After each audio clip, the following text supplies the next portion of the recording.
अच्छा, ये जो आपको ग्रेड सिस्टम आपको यहाँ पे नजर आ रहा है 1 2 3 4 5 6 7 8 9 10 11 12, मतलब ये आपको 12 कॉलम का ग्रिड सिस्टम आपको यहाँ पे नजर आ रहा है, ठीक है। अच्छा, ये 12 कॉलम का ग्रिड सिस्टम आपका कैसे यूज होता है और कब यूज होता है, इसके बारे में आपको नेक्स्ट सेशंस के अंदर मैं आपको बताऊंगा। लेकिन अभी मैं आपको सिर्फ ये बता रहा हूँ कि ये ग्रिड का कॉन्सेप्ट क्या होता है। ग्रिड का कॉन्सेप्ट ये होता है कि आपका जितना कंटेंट आपका एरिया होता है, वो एरिया आप यहाँ पर फिक्स करते हैं कि फॉर एग्जाम्पल आपका जो कंटेंट है वो इस एरिया के बाहर नहीं आना चाहिए। बैकग्राउंड वगैरह जो है वो आपका जा सकता है, लेकिन वो जो आपका कंटेंट है वो आपका इस एरिया के बाहर आपका नहीं जाना चाहिए, ठीक है। लेकिन इसके अलावा आपका कुछ कंटेंट ऐसा भी होता है जो कि आपका फ्लूट कंटेंट होता है। फ्लूट का मतलब ये होता है कि वो आपका 100% कंटेंट, 100% विड्थ के ऊपर आप उसको बनाते हैं, ठीक है। जैसे कि अगर आप यहाँ पर फूड पांडा की अगर आप यहाँ पर वेबसाइट देखें, तो इसके अंदर आपको यहाँ पर जो फूड पांडा का जो आपका हेडर आ रहा है, तो हेडर वाले कंटेंट को अगर आप यहाँ पर देखेंगे, तो जो आपका यहाँ पर कंटेंट एरिया है वो आपका यहाँ पे बिल्कुल बाहर निकलना है, मतलब ये आपका 100% पे जा रहा है। ये कंटेंट एरिया आपका इस ग्रिड सिस्टम के ऊपर फिक्स नहीं हुआ हुआ, क्योंकि इसने अपना डिजाइन ही इस तरह का बनाया हुआ है कि जो आपका कंटेंट है वो आपका फ्लूइड एरिया के ऊपर यहाँ पर बनाया है, ठीक है। तो इसके ऊपर तो आपका वो ग्रेड सिस्टम आपका अप्लाई नहीं होता है, लेकिन जो दूसरी आपकी चीजें होती हैं, जैसे कि फॉर एग्जांपल आपका ये वाला जो पार्ट है, इस पूरे लेआउट के अंदर आपका कंटेंट एरिया जो है वो आपका अप्लाई होता है। जो आपका ग्रिड सिस्टम है वो आपका पूरा अप्लाई हो रहा होता है, ठीक है। अब इसके अंदर आपके पास यहाँ पर 1 2 3 4 5 कॉलम आपके पास यहाँ पर आ रहे हैं। इसी तरीके से आपके पास यहाँ पर, अगर मैं यहाँ पर आपको करीम की एग्जांपल दूं, तो यहाँ पर आपके पास 1 2 3 4 कॉलम्स आपके पास यहाँ पर आ रहे होते हैं, ठीक है। अब ये जो 4 कॉलम्स आपके पास यहाँ पर आ रहे हैं, अब इन 4 कॉलम्स को आप यहाँ पर ग्रिड सिस्टम के अंदर आप किस तरह से मैनेज करते हैं, इसका मैं आपको थोड़ा सा मैं गाइड कर देता हूँ कि आप किस तरीके से आप इसको मैनेज करते हैं। अच्छा, जैसे कि आपको यहाँ पर 12 कॉलम का आपको ग्रिड सिस्टम नजर आ रहा है, और अब ये 12 कॉलम के अंदर आपको क्या करना है, आपको यहाँ पर 4 कॉलम्स आपको यहाँ पर बनाने हैं, ठीक है। अब फॉर एग्जाम्पल आप यहाँ पर क्या करते हैं कि आप यहाँ पर अपना एक ग्रिड सिस्टम बनाते हैं फिग्मा के ऊपर। मैं यहाँ पर अपना आईफोन को रिमूव करके मैं यहाँ पर एक डेस्कटॉप का एक ले लेता हूँ मैं, ठीक है। ये मैंने डेस्कटॉप अपने पास यहाँ पर ले लिया अपने पास आई फ्रेम को रिमूव करके, और अब इस डेस्कटॉप के अंदर जो मैंने यहाँ पर फ्रेम यहाँ पर बनाया है, इस फ्रेम को मैं थोड़ा सा कलर दे देता हूँ, ठीक है। अब ये जो फ्रेम मैंने यहाँ पर बनाया है, इस फ्रेम के अंदर मैं यहाँ पर क्या करता हूँ, बजाय इसके कि मैं ऑटो लेआउट यूज करूँ, मैं यहाँ पर लेआउट ग्रिड में यहाँ पर अप्लाई करता हूँ, ठीक है। अब लेआउट ग्रिड जैसे ही मैंने यहाँ पर अप्लाई किया, तो आपको यहाँ पर कुछ बॉक्सेस आपको यहाँ पर नजर आएंगे। आपको यहाँ पर कुछ बॉक्सेस आपको यहाँ पर नजर आएंगे, जो कि आपको बिल्कुल एक रेड कलर के आपको यहाँ पर इस तरह के बॉक्सेस आपको यहाँ पर नजर आ रहे हैं, ठीक है। तो इसका मतलब ये है कि इसने यहाँ पर ये ग्रिड इसने अप्लाई कर दी, लेकिन ग्रिड जो इसने अप्लाई करी है वो इसने बिल्कुल एक बॉक्सेस की शक्ल में इसने ग्रिड अप्लाई करी है, ठीक है। अब इनको अगर आप यहाँ पर चेंज करना चाह रहे हैं, तो यहाँ पर आपके पास सारी ग्रिड के सारे ऑप्शन आपके पास यहाँ पर आ रहे होते हैं। जैसे कि फॉर एग्जाम्पल आपके पास यहाँ पर ऑप्शन आ रहा है ग्रिड का, कि आप यहाँ पर ग्रिड किस तरीके से आप यहाँ पर यूज करना चाह रहे हैं, ठीक है। अब ग्रिड के अंदर अगर आप यहाँ पर कॉलम यूज करना चाह रहे हैं, तो आप यहाँ पर कॉलम यूज कर सकते हैं। अगर आप यहाँ पर रॉज यूज करना चाह रहे हैं, तो आप यहाँ पर रॉ यूज कर सकते हैं, ठीक है। तो इस तरह के आपके पास ग्रिड के ऑप्शन आपके पास यहाँ पर आ रहे होते हैं। अब इसके अंदर आपको जो यहाँ पर ग्रिड के काउंट्स जो आपको यहाँ पर चाहिए, वो काउंट्स आपको चाहिए फॉर एग्जाम्पल 12 काउंट आपको यहाँ पर ग्रिड के चाहिए। और ये 12 काउंट आपको स्ट्रेच व्यू में नहीं चाहिए, आपको ये चाहिए सेंटर व्यू में। स्ट्रेच का मतलब क्या होता है, कि स्ट्रेच का मतलब ये होता है कि ये आपका जितना बड़ा आपका ये फ्रेम होगा, उतना ज्यादा ही आपके जो कॉलम्स है उनकी विड्थ को ऑटोमेटिकली ये स्ट्रेच करेगा आपके फ्रेम के साइज के हिसाब से, ठीक है। अगर आप यहाँ पर देखेंगे, तो आपके जो ग्रिड्स जो आपकी आ रही है, ग्रिड्स के जो कॉलम आपके पास यहाँ पर आ रहे हैं, वो आपके पास 12 कॉलम ग्रिड सिस्टम आपके पास यहाँ पर आ रहा है। 1 2 3 4 5 6 7 8 9 10 11 12, ठीक है, क्योंकि यहाँ पर हमने 12 डिफाइन किया है। अब इसके अंदर अगर मैं यहाँ पर स्ट्रेच से हटा के अगर मैं इसको सेंटर कर दूं, तो सेंटर करने के बाद आपको यहाँ पर नजर आएगा कि आपको यहाँ पर 12 कॉलम ग्रिड तो आपको यहाँ पर नजर आ रही है, लेकिन आपको यहाँ पर जो विड्थ आपको नजर आ रही है, वो विड्थ आपको कम नजर आ रही है, ठीक है। अब अगर आप इसकी विड्थ बढ़ाते हैं, फॉर एग्जाम्पल आप इसकी विड्थ बढ़ाते हैं, 200 ज्यादा हो गई है,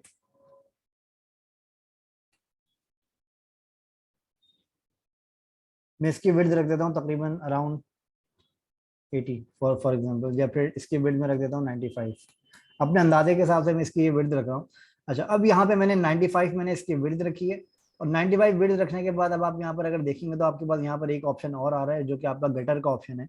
गटर के ऑप्शन के अंदर क्या होता है कि जो आपका यहाँ पर बीच में स्पेस जो आपका यहाँ पर आ रहा होता है, जिसको हम कहते हैं ग्रिड के अंदर जो आपका स्पेस आ रहा होता है, इसको हम कहते हैं गटर। ठीक है, इसको अगर मैं यहाँ पर 20 से हटा के अगर मैं यहाँ 30 कर दूं तो आपको यहाँ पर जिसका बीच का जो स्पेस आ रहा है ये आपका 30 पिक्सल का ये आपका स्पेस आ रहा है। ठीक है, तो ये 30 पिक्सल का ये आपका स्पेस है जिसको आप यहाँ पर मैनेज करते हैं। अच्छा, अब इस ग्रिड सिस्टम के ऊपर मुझे यहाँ पर क्या करना है, मुझे यहाँ पर 4 कॉलम्स अपने बनाने हैं जिस तरीके से ये करीम की वेबसाइट पे आपको यहाँ पर ये 4 कॉलम्स आपको यहाँ पर नजर आ रहे हैं, 1 2 3 4। ठीक है, और 4 कॉलम आपको ऊपर नजर आ रहे हैं और 4 कॉलम आपको नीचे नजर आ रहे हैं। तो इस ग्रिड सिस्टम के अंदर रहते हुए आप उन कॉलम्स को किस तरीके से आप बनाते हैं वो मैं आपको अभी बताने लगा हूँ। जैसे कि फॉर एग्जाम्पल आपने यहाँ पर क्या किया कि आपने यहाँ पर, आपको अगर 4 कॉलम बनाने हैं तो 4 कॉलम का मतलब ये है कि अगर वो आपकी 12 कॉलम की ग्रिड है तो 12 कॉलम की ग्रिड को अगर आप 4 के अंदर अगर आप डिवाइड करेंगे तो आपको यहाँ पर 3 कॉलम्स के ऊपर आपको यहाँ पर एक कॉलम आपको बनाना पड़ेगा, तब जाके आपके वो 4 कॉलम जो है वो आपकी एक ग्रिड के ऊपर फिट होंगे। ठीक है, अब मतलब आपको यहाँ पर डिवीजन थोड़ी सी करनी पड़ेगी। जैसे फॉर एग्जांपल अगर आपको 12 कॉलम के ग्रिड सिस्टम के ऊपर अगर आपको 2 कॉलम अगर आपको बनाने हैं तो इसके लिए आपको जाहिर है कि आपको यहाँ पर 6 कॉलम को आप कवर करेंगे, तब आपके 12 कॉलम के ग्रिड सिस्टम के ऊपर आपके 2 कॉलम्स आपके यहाँ पर बनेंगे। ठीक है, अब इसके अंदर फॉर एग्जांपल अगर आपको यहाँ पर 6 कॉलम अगर आपको यहाँ पर कवर करने हैं तो आप इस तरीके से आप यहाँ पर 6 कॉलम्स को आप कवर करके अपने 2 कॉलम्स आप यहाँ पर बना सकते हैं। ठीक है, मैं आपको इसको थोड़ा सा इसको मैं विजिबल कर देता हूँ ताकि ये आपको थोड़ा सा क्लियरली नजर आ जाए। ठीक है, अच्छा, तो इस तरीके से आपको यहाँ पर जितने कॉलम्स आपको बनाने होते हैं उतने कॉलम्स के हिसाब से आप यहाँ पर अपने ग्रिड सिस्टम को आप कवर करते हैं। अच्छा, जब आप ग्रिड सिस्टम के ऊपर जब आप इन कॉलम्स को आप बनाते हैं तो इसके अंदर आपको यहाँ पर इस चीज का ध्यान रखना होता है कि आप यहाँ पर जो आपके कॉलम्स आ रहे हैं वो आपके कॉलम्स मार्जिन के ऊपर ओवरलैप नहीं करें। ठीक है, ये कॉलम्स आपके होने चाहिए जो जहाँ पे आपका कॉलम खत्म हो रहा है वहीं पर आपका जो इसके ऊपर कॉलम है, तो जहाँ पर आपका आपके ग्रिड का कॉलम खत्म हो रहा है वहीं पर आपका कॉलम भी एंड हो जाना चाहिए। ठीक है, अब ये आगे इतना निकल के नहीं आना चाहिए ना, तो ये इतना निकल के आना चाहिए। ठीक है, तो जो आपके कॉलम्स है वो आपके ग्रिड्स को आपको कवर करने चाहिए, मार्जिन को कवर नहीं करना चाहिए। ठीक है, तो इस तरीके से आप यहाँ पर अपने पास 4 कॉलम्स का आप ग्रिड सिस्टम आप यहाँ पर बनाते हैं। अब इसके अंदर अगर आप यहाँ पर देखेंगे तो इसके अंदर यहाँ पर जो आपको सेंटर के अंदर जो आपको स्पेसेस नजर आ रहे होते हैं, ये स्पेसेस भी आपको इसी वजह से नजर आ रहे होते हैं। इक्वल स्पेसेस भी आपको इसी वजह से नजर आ रहे होते हैं कि जो आपका ग्रिड सिस्टम होता है वो ग्रिड सिस्टम आपका इस तरीके से यहाँ पर काम कर रहे होते हैं कि आप अपनी जो आपके जो डिजाइन के अंदर जो आपके कॉलम्स है वो आप ग्रिड सिस्टम के हिसाब से आप डिवाइड करके आप बना रहे होते हैं। ठीक है, तो ये थोड़ा सा कॉम्प्लेक्स है लेकिन इसके अंदर जब आप काम करेंगे तो आपको यहाँ पर इसका और ज्यादा मजीद आपको आइडिया हो जाएगा। तो जाहिर सी बात है कि अगर आपको यहाँ पर एक एक कॉलम अगर आपको चाहिए तो आप एक कॉलम के लिए इसको पूरा कवर कर लेंगे तो ये आपका एक कॉलम हो जाएगा।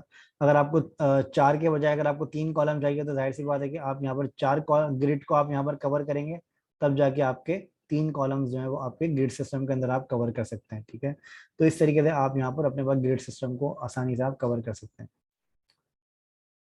अच्छा, इसके अंदर कोई क्वेश्चन आपका, कोई कंफ्यूजन किसी की?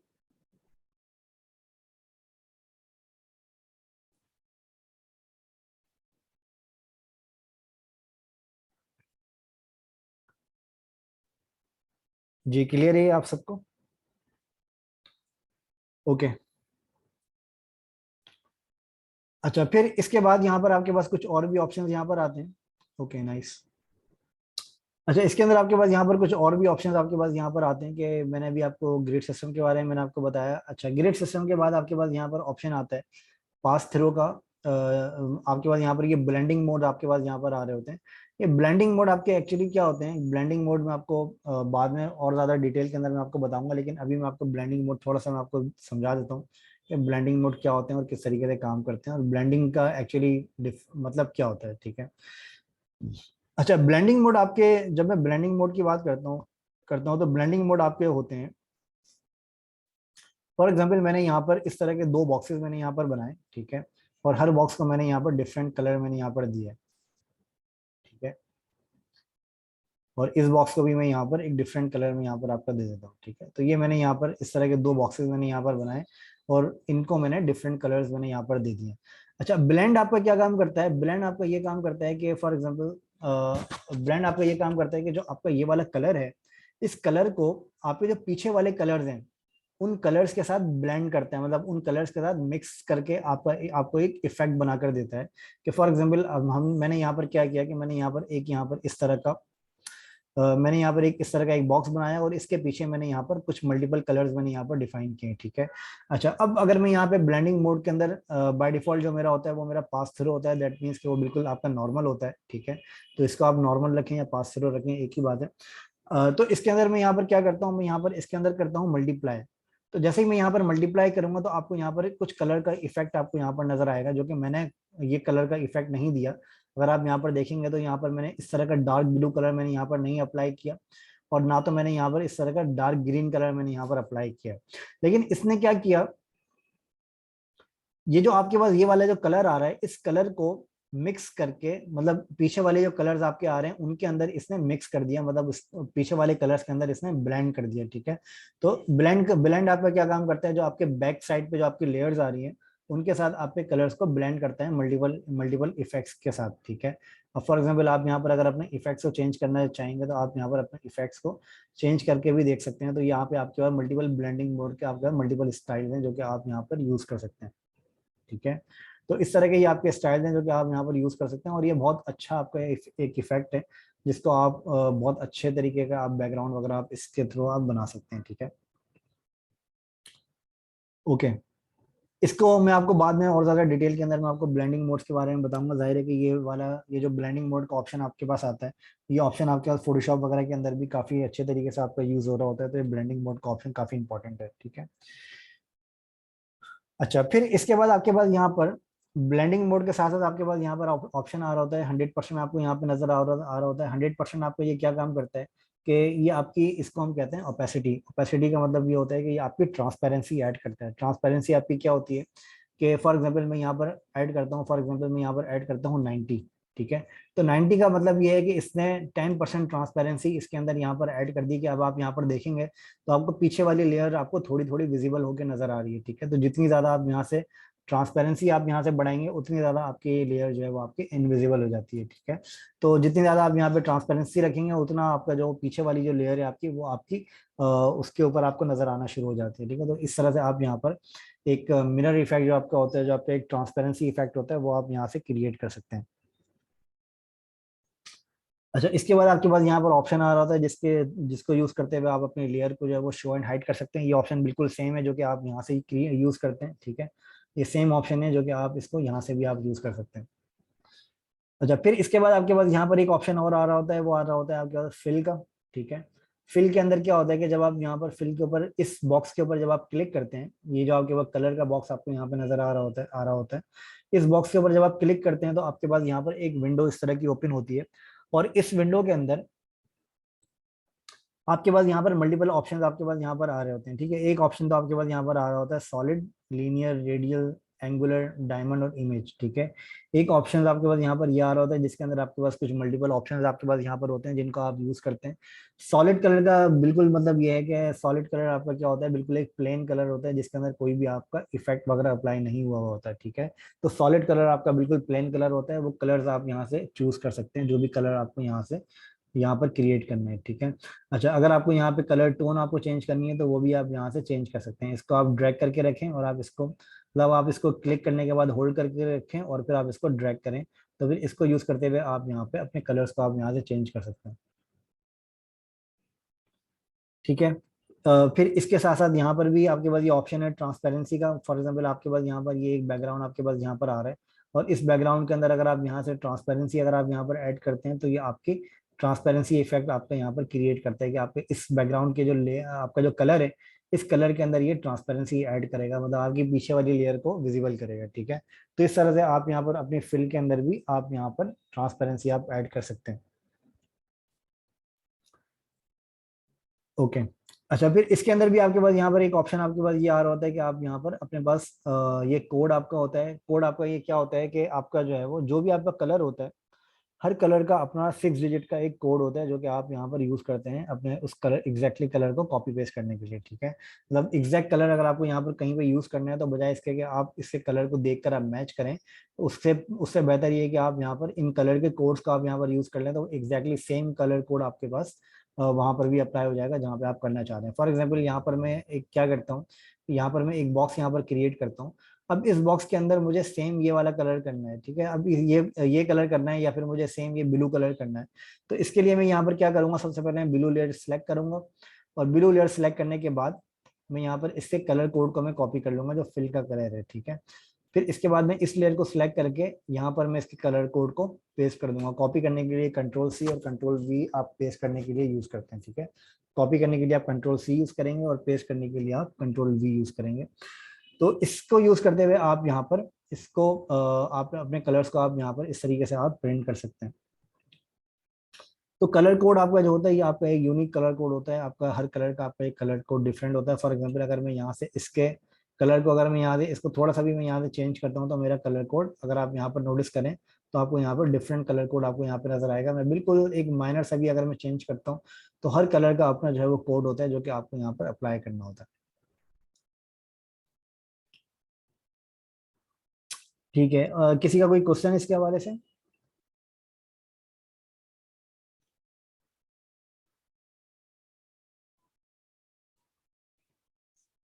अच्छा, मैंने आपको यहाँ पर जो कुछ चीज़ें मैंने आपको यहाँ पर बताई हैं फ्रेम के हवाले से, ठीक है। तो फ्रेम्स की आप लोग इसकी प्रैक्टिस करें फ्रेम्स की, और इसके अलावा जो मैंने फिग्मा के अंदर जो मैंने आपको ये ग्रिड सिस्टम वगैरह मैंने आपको बताएं, ऑटो लेआउट का मैंने आपको बताया है, मैंने आपको इसके अलावा अलाइनमेंट के बारे में मैंने आपको बताया। तो इनकी आप सही तरह से प्रैक्टिस करें, फिर इंशाल्लाह हम इसको हम आगे कंटिन्यू करेंगे। अच्छा, आपने मुझसे क्वेश्चन पूछा था, मैं उस क्वेश्चन का मैं आपको आंसर दे देता हूँ। क्वेश्चन आप अपना रिपीट कर दें, मैं उसका आपको आंसर दे देता हूँ। क्या क्वेश्चन था आपका? सर कंपटीशन, मतलब जी किसी ठीक है। कंपनी में जाए। हाँ बिल्कुल जी। अच्छा, कंपटीशन जो आपका होता है ना, मैं आपको कंपटीशन के बारे में आपको बताऊं कि कंपटीशन जो आपका होता है वो आपका ऑब्वियसली जो चीज़ आपकी जितनी ज़्यादा आसान होती है उतना ज़्यादा आपका कंपटीशन जो है वो हाई होता है, ठीक है। क्योंकि मोस्टली जब आप कोई भी चीज़ आप सीखते हैं ना तो फिर आपका जो सीखने का जो आपका सिनेरियो होता है, जो सीखने का जो आपका फैक्टर होता है जिसकी वजह से आप वो चीज़ सीख रहे होते हैं, उसका रीज़न ये होता है कि आपके माइंड में ये होता है कि यार ये बहुत आसान है, मैं इसको आसानी से सीख लूंगा, ठीक है। तो ये आपका सोच का जो क्राइटेरिया होता है वो आपका ये होता है, ठीक है। अच्छा, इसकी वजह से क्या होता है कि आप उस कंपटीशन के अंदर आप चले जाते हैं, जो कि आपका एक हाई लेवल कंपटीशन आपका होता है। और वो कंपटीशन जाहिर सी बात है कि जो जो आसान चीज़ें होती हैं उसको ज़्यादातर लोग जो है वो कोशिश करते हैं कि वो उसके ऊपर काम करें, ठीक है। इस वजह से आपका कंपटीशन लेवल आपका हाई होता है। लेकिन उसके अंदर आपको कंपटीशन को अगर आपको मीट करना है और अगर आप अपने आप को यूनिक बना लेते हैं, यूनिक इन अ सेंस कि आप अपने काम के अंदर इस तरह की आप क्वालिटी ऑफ वर्क अगर आप प्रोड्यूस करते हैं, तो उसके अंदर क्या होता है कि फिर आपका जो कंपटीशन है वो आपका फिर कम होता चला जाता है। वो कैसे कम होता है कि फॉर एग्जांपल आप एक्स्ट्रा ऑर्डनरी आप काम करते हैं। एक्स्ट्रा ऑर्डनरी से मतलब ये है कि नॉर्मल यूजर जो है वो अपने पास एक प्रोजेक्ट, दो प्रोजेक्ट, तीन प्रोजेक्ट बनाते हैं और वो उतने प्रोफेशनल लेवल के वो नहीं बनाते। मतलब उनका जो रिसर्च वर्क होता है और काफ़ी सारी चीज़ें ऐसी होती हैं जो कि नॉर्मल यूजर जो है वो फॉलो नहीं कर रहे होते हैं, नॉर्मल जो स्टूडेंट्स होते हैं वो फॉलो नहीं कर रहे होते हैं। लेकिन अगर आपको अपने आप को थोड़ा सा यूनिक बनाना है तो उसके लिए आप क्या कर सकते हैं, उसके लिए आप अपनी थोड़ी सी एक्स्ट्रा एफर्ट लगा के आप उसके अंदर अपना एक्स्ट्रा रिसर्च वर्क आप करें। फिर उसके अलावा आप थोड़ा सा एफिशिएंटली आप उसके अंदर काम करें ताकि आप जो है वो उस कंपटीशन को आप मीट कर सकें। आप अपने काम के अंदर प्रोफेशनलिज्म आप थोड़ा ज़्यादा लेकर आएँ, ठीक है। अपनी ग्रोथ के अंदर आप काम करें, अपनी प्रॉब्लम सॉल्विंग स्किल्स के ऊपर आप काम करें, तब जाके आप अपने अपने उन कॉम्पिटिशन्स को आप मीट कर सकते हैं आसानी से। लेकिन जाहिर सी बात है, इसी वजह से मैंने आपसे, अगर आपको याद हो तो मैंने फर्स्ट सेशन के अंदर मैंने आपसे कहा था कि मैं कभी भी ये स्टूडेंट्स को ये रिकमेंड नहीं करता कि वो सिर्फ अपनी स्किल को सिर्फ यूआई यूएक्स के ऊपर जो है वो स्टे करें, मतलब सिर्फ यूआई यूएक्स के ऊपर स्टक होकर रह जाएं। तो मैं हमेशा ये रिकमेंड करता हूँ कि आपको यूआई यूएक्स से आगे निकल के आपको सोचना चाहिए, और उसके अंदर आपको यूआई यूएक्स तो आपको आनी चाहिए, ज़रूरी चीज़ है। लेकिन उसके साथ साथ आपको फ्रंट एंड डेवलपमेंट और बैक एंड डेवलपमेंट भी आप को सीखनी चाहिए। बैक एंड डेवलपमेंट अगर आप नहीं भी सीखें, लेकिन यूआई यूएक्स और फ्रंट एंड डेवलपमेंट का डायरेक्टली आपका जो है ये इंटरलिंक आपकी ये फील्ड है, ठीक है। अगर आप यूआई यूएक्स के साथ अगर आप फ्रंट एंड डेवलपमेंट अगर आप सीखते हैं तो जाहिर सी बात है कि फिर आपका जो कंपटीशन है वो कंपटीशन फिर आपका थोड़ा कम हो जाता है। उसका रीज़न ये है कि मार्केट के अंदर ऐसे बहुत कम लोग होते हैं जिनके पास मल्टी स्किल सेट होता है, ठीक है। मल्टी स्किल सेट का मतलब ये है कि जैसे मैं अगर अपनी बात करूं तो मेरे पास यूआई यूएक्स की भी स्किल सेट है, मेरे पास फ्रंट एंड डेवलपमेंट भी है और बैक एंड डेवलपमेंट भी है, ठीक है। और बैक एंड डेवलपमेंट के अंदर भी मल्टीपल चीज़ों के ऊपर मैं काम कर लेता हूँ। तो ऐसा नहीं है कि मैंने अपने आप को किसी एक स्पेसिफिक फील्ड के अंदर मैंने स्टक करके रखा हुआ है, ठीक है। मतलब मैं बैक एंड के अंदर अगर आप बात करेंगे तो मैं पीएचपी के ऊपर भी काम कर लेता हूँ, मैं जावा के ऊपर भी काम कर लेता हूँ, ठीक है। मैं ग्रूवी एंड ग्रेल से भी काम कर लेता हूँ, मुझे नोड जेएस के ऊपर भी काम करना आता है, ठीक है। तो ये मेरी अपनी सेल्फ लर्निंग मेरी होती है। मतलब ऐसा नहीं है कि मैंने एक कोर्स अगर मैंने किया है तो उसी कोर्स के ऊपर मैं स्टक होकर रह जाऊं कि यार मुझे तो सिर्फ इतना ही बताया है, मैं आगे इतना ही आगे काम करूंगा, ठीक है। तो उसके अंदर आपका अपना रिसर्च वर्क भी होता है, आपकी अपनी फाइंडिंग्स होती हैं, अपना आपका जो है वो एक इंटरेस्ट होता है जिसको आप आगे जो है वो परस्यू करते हैं, आप आगे फॉलो करते हैं।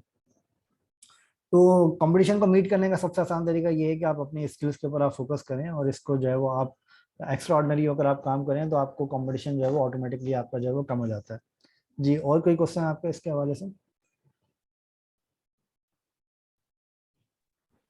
सर तो मेरे को वालेकुम। सर मुझे सर कह रहे हैं सर कि फ्रंट एंड और बैक एंड का तो हम ये कर सकते हैं कि एक फिग्मा हमसे एक्सपर्ट लेवल का सीख लें, इसके साथ हम वर्डप्रेस को अगर हम यूज़ कर लें, मतलब वो एक ऐसा नहीं देखिए, प्लेटफॉर्म है ना कि इसमें मैं आपको टू बी वेबसाइट हम वेरी इजीली बना ऑनेस्ट, सकते हैं। जी टू बी वेरी ऑनेस्ट मैं आपको बताता हूँ कि वर्डप्रेस को जो है मैं स्किल सेट नहीं समझता, ठीक है। वर्डप्रेस आपका कोई स्किल सेट नहीं है। उसका रीजन ये है, मैं आपको उसका रीजन मैं देता हूँ, ठीक है। मैंने भी वर्डप्रेस के ऊपर तकरीबन 2 से 3 साल मैंने वर्डप्रेस के ऊपर काम किया और अभी की बात नहीं कर रहा, तकरीबन 5-6 साल पहले मैंने मुसलसल 2-3 साल मैंने वर्डप्रेस के ऊपर मैंने काम किया। फ्रंट एंड डेवलपमेंट के साथ मेरा भी ये माइंडसेट था कि मैं वर्डप्रेस को सीख लूँ। लेकिन वर्डप्रेस जो आपका जो वर्डप्रेस का जो कोर कॉन्सेप्ट है, वो कोर कॉन्सेप्ट आपका ये है कि वर्डप्रेस आप वर्डप्रेस किसी भी क्लाइंट के लिए उसको ये हेल्प करता है कि उसको बनी बनाई चीजें आसानी से आपको मिल जाए, ठीक है, क्लाइंट एज अ क्लाइंट, ठीक है। तो उसके अंदर जो आपका कोर स्किल सेट है वो आपका डेवलप नहीं हो पाता, ठीक है। अगर आप कोर स्किल सेट की अगर आप बात करें कि वर्डप्रेस जो आपका बना हुआ है वो आपका पीएचपी के ऊपर बना हुआ है, ठीक है। लेकिन अगर आप वर्डप्रेस के ऊपर काम करना शुरू करेंगे तो आपको पीएचपी के ऊपर काम नहीं करना पड़ेगा, ठीक है। आपको मतलब कोर स्किल सेट आपका क्या है? कोर स्किल सेट आपका है पीएचपी और लारावेल, ठीक है। पीएचपी, लारावेल, माईएसक्यूएल और जो भी आपकी डेटाबेस हैंडलिंग जो आपकी डेटाबेस मैनेजमेंट जो आपकी होती है वो आपका कोर स्किल सेट हो जाता है। लेकिन वर्डप्रेस जो आपका होता है वो आपका कोर स्किल सेट नहीं होता। उसके अंदर आपको क्या होता है कि बनी बनाई चीजें आपको उसके अंदर मिल जाती हैं जो कि आपका काम आसान कर देती हैं। लेकिन वो आपका आपका मकसद आपका काम आसान करना नहीं है, आपका मकसद ये है कि आपको अपनी स्किल सेट ग्रो बढ़ानी है, ठीक है। और वर्डप्रेस का जो है वो पे स्केल भी इतना खास इतना अच्छा नहीं होता है। मतलब आपको फ्रीलांसिंग क्लाइंट्स अगर आपको मिल जाते हैं, लेकिन जो वर्डप्रेस आपकी जो होती है वो आपका ऐसा है कि अगर आप टेक्निकल बंदे नहीं है ना तब भी आप वर्डप्रेस का आप यूज कर सकते हैं, ठीक है। मतलब उसके लिए आपको टेक्निकल होना जरूरी नहीं है कि आप वर्डप्रेस के लिए जब आपको एक बहुत ही हाई लेवल आपको जब वो स्किल सेट आपके पास होना चाहिए या फिर आपको एक प्रोग्रामिंग लैंग्वेजेस के बारे में आपको इन्फॉर्मेशन होनी चाहिए। लेकिन मैं आपको जो फोकस करता हूँ मैं ये फोकस करता हूँ कि आप कोर स्किल सेट के ऊपर काम करें और जो कोर लैंग्वेजेस हैं आप उनके ऊपर आप ज्यादा फोकस करें तो आप जो है वो अच्छे तरीके से आप ग्रो कर सकते हैं। वर्डप्रेस का मैं ये नहीं कह रहा कि वर्डप्रेस का स्कोप नहीं है या फिर वर्डप्रेस का जो है वो आगे ज्यादा डिमांड नहीं है या फिर वर्डप्रेस की जो है वो जॉब्स नहीं है। जॉब्स भी हैं वर्डप्रेस की, स्कोप भी है वर्डप्रेस का, ठीक है।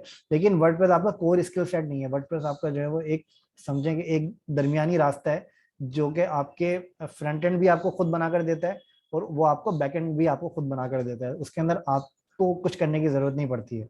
आप उसके अंदर मॉडिफिकेशंस आप जरूर करते हैं, मतलब आप उसके अंदर थोड़ी बहुत ऊपर नीचे की आप मॉडिफिकेशंस आप कर लेते हैं, लेकिन वो आपका कोर स्किल सेट आपका डेवलप नहीं होता है उससे। जी, और कोई क्वेश्चन किसी का इसके हवाले से?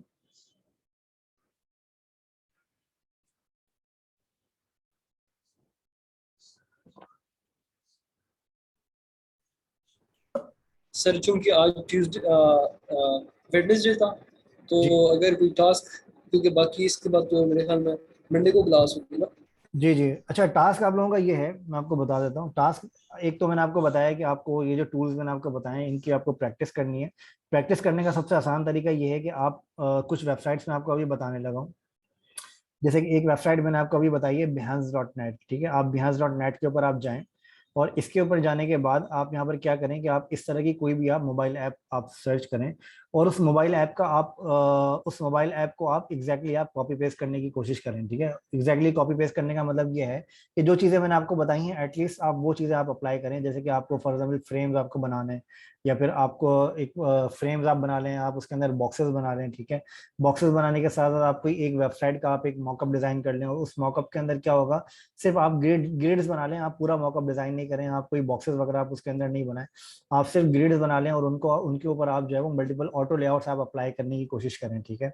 तो उसके अंदर आपका क्या होगा कि जो आपकी जो टूल्स मैंने आपको बताए हैं थोड़े से, ये टूल्स की आपकी अच्छे तरीके से प्रैक्टिस हो जाएगी, और इसके अंदर जो शॉर्ट कीज वगैरह मैंने आपको बताई हैं उनके ऊपर आप थोड़ा सा फोकस करके उसके ऊपर आप काम करें,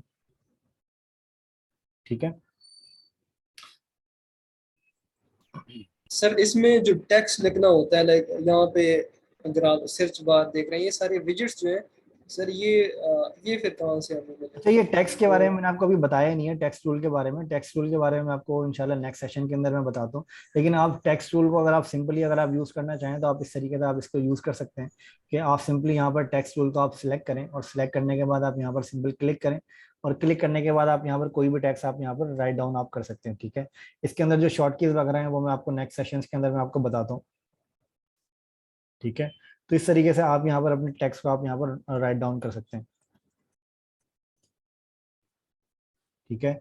अच्छा, इसके अंदर आपके पास यहाँ पर इसकी सेटिंग्स भी आ रही होती हैं, आपको इसका जो साइज वगैरह छोटा करना है बड़ा करना है वो आप यहाँ से कर सकते हैं, ठीक है। इसके अलावा आपके पास यहाँ पर टेक्स्ट फॉन्ट फैमिलीज भी आपके पास यहाँ पर आ रही होती हैं जिनको आप यूज कर सकते हैं। ये मैं आपको डिटेल के अंदर नेक्स्ट सेशंस के अंदर मैं आपको बताऊंगा, ठीक है।